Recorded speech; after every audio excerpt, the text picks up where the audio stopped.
Hello everyone, welcome back to my channel. इस बार के शिक्षक नियोजन में अजीबोगरीब मामला सामने आ रहा है जगह जगह से। अब भोजपुर ज़िले से एक न्यूज आ रहा है।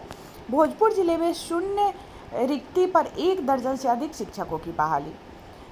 गरहनी, सहार, बिहिया, चारपोखरी, उद्वंत नगर व संदेश प्रखंड में नियोजन में गड़बड़ी। शिक्षक नियोजन में लाख शक्ति व नियम के बावजूद गड़बड़ झाला पर विराम नहीं लग रहा है। रोस्टर को दरकिनार किया गया है। अभ्यर्थियों की शिकायत के बाद भी न तो इस पर विभागीय अधिकारी अभी तक ध्यान दे सके हैं, न परामर्शी समिति के पदाधिकारी। भोजपुर जिले में संपन्न प्रारंभिक विद्यालय शिक्षक नियोजन 2019-21 की काउंसलिंग में गड़बड़ी प्रकाश में आई है। रोस्टर वाले सीटों में काफ़ी गड़बड़ी पकड़ में आई है। कक्षा 6 से 8 तक के शिक्षक नियुक्ति की तहकीकात में 1 दर्जन गड़बड़ी के मामले सामने आए हैं। शिक्षा विभाग द्वारा शिक्षक नियुक्ति के लिए जारी विज्ञापन में रोस्टर के अनुसार जो सूची जारी की गई है, नियोजन प्रक्रिया खत्म होने के बाद शिक्षा विभाग द्वारा एनआईसी पर अपलोड सूची में काफ़ी अंतर है।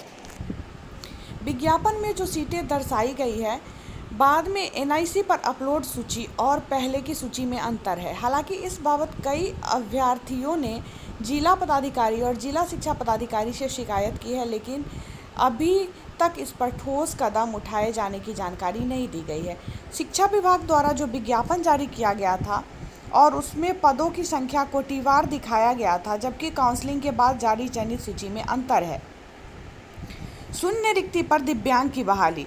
गरहनी प्रखंड में सामाजिक विज्ञान विषय में ईडब्ल्यूएस कोटि में रिक्ति शून्य दिखाया गया है, लेकिन उसकी जगह दिव्यांग अभ्यर्थी को शिक्षक का चयन किया गया है। वही गणित विज्ञान में ईडब्ल्यूएस कोटि में रिक्ति शून्य थी, उसकी जगह एक अभ्यर्थी को चयनित किया गया है।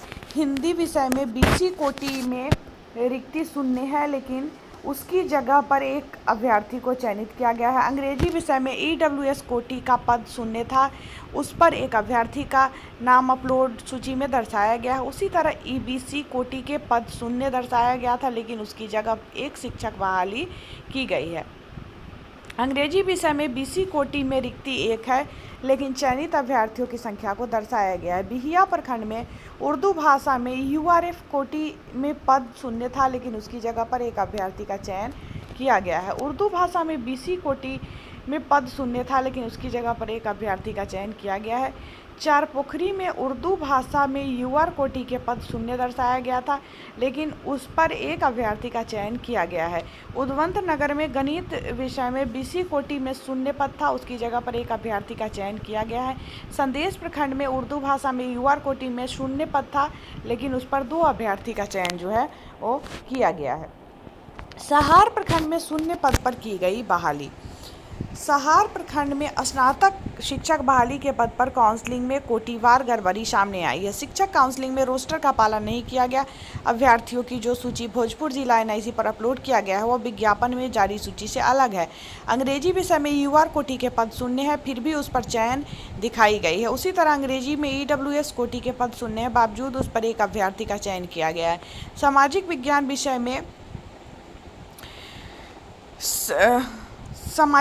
विषय में यूआरएफ कोटि में पद शून्य था, उसकी जगह महिला अभ्यर्थी की बहाली की गई। वही ईडब्ल्यूएस कोटि में पद शून्य था, लेकिन उसकी जगह पर एक अभ्यर्थी का चयन किया गया है। संस्कृत विषय में एससी कोटि का सीट 1 था, लेकिन सामाजिक विज्ञान विषय में अभ्यर्थियों को बहाल कर लिया गया है, जिसका नाम संस्कृत विषय की मेधा सूची में नहीं है। उर्दू भाषा में बीसी कोटि का पद शून्य था, लेकिन उसकी जगह पर एक अभ्यर्थी का चयन जो है किया गया है। तो ये बहुत बड़ी गड़बड़ी हुई यहाँ, जो हम लोग देखे हैं, ये बहुत बड़ी गड़बड़ी हुई कि रिक्ति शून्य है, लेकिन दर्जन से अधिक शिक्षकों की बहाली जो है की गई है। तो इस तरह से इतनी सारी गलतियाँ आ रही है, इसको देखते हुए समझ में नहीं आ रहा है कि नियोजन की प्रक्रिया कब तक पूरी होगी और कब तक इसी तरह से इसमें से गड़बड़ी पे गड़बड़ी सामने आते रहेगा और नियोजन की प्रक्रिया कब पूरी होगी, कुछ समझ में नहीं आ रहा है। अभ्यर्थी बहुत ज़्यादा इसको लेकर परेशान है, क्योंकि चयन तो हो गया, लेकिन उसके बाद भी आगे का प्रोसेस जो है वो आगे नहीं बढ़ रहा है, आगे की प्रक्रिया आगे बढ़ नहीं रही है और अभ्यर्थी बहुत अधिक परेशान है। अब देखना ये है कि कब तक क्या होता है। आगे जो भी अपडेट आता है उससे मैं आप लोगों को अपडेट करूँगी। चैनल पे नए हैं या पहली बार वीडियो को देख रहे हैं तो चैनल को सब्सक्राइब करके बेल आइकन को ज़रूर दबा लीजिए, ताकि जब भी नया वीडियो आएगा नोटिफिकेशन सबसे पहले आपको मिलेगा। वीडियो पसंद आया तो लाइक करें, हमारे साथ बने रहे। वीडियो देखने के लिए बहुत बहुत धन्यवाद।